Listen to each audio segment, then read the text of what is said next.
భవిష్యత్తుకి తెలియజేసే కార్యక్రమాలు ఏమైనా రూపొందించడం అవసరమా?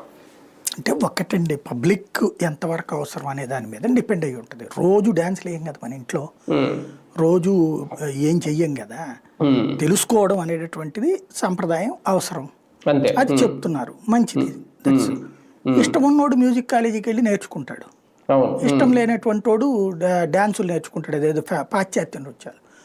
లెట్ దెమ్ లీవ్, ఎవరికి ఏది కావాలో అది బతకనియాలి, దానిట్లో ఎదురుపోకూడదు ప్రభుత్వం. అదే సందర్భంలో కార్పొరేట్ ఎడ్యుకేషన్, కార్పొరేట్ వైద్యం ఉన్నటువంటి వాళ్ళకి కూడా ఇది తెలియజేస్తున్నారు. ఆ విషయంలో బాబు గారిది మంచి ఆలోచన. ఇటువంటి చూసినప్పుడు మాత్రం గత ప్రభుత్వ లోపాలు అయితే కనిపిస్తాయా? ఇలా ఎందుకు చేయలేకపోయారు? ఖచ్చితంగా, అంటే దాని వలన పోయేది వచ్చేది ఏం కాదు, కానీ ప్రభుత్వం నిరంతరం ఏదో చేస్తుందన్న ఫీలింగ్ ఉంటుంది. ఇంకోటి, ఇట్లాంటి వాటిలో ఒక ఉపాధి ఉంటుంది. మీకు తెలుసో తెలీదో, నేను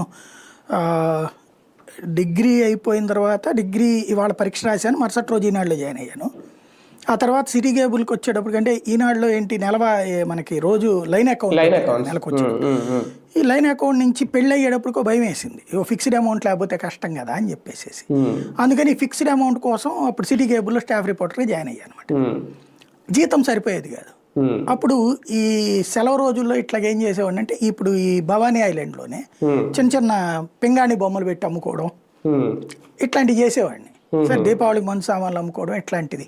అంటే సంథింగ్ ఏదో ఒకటి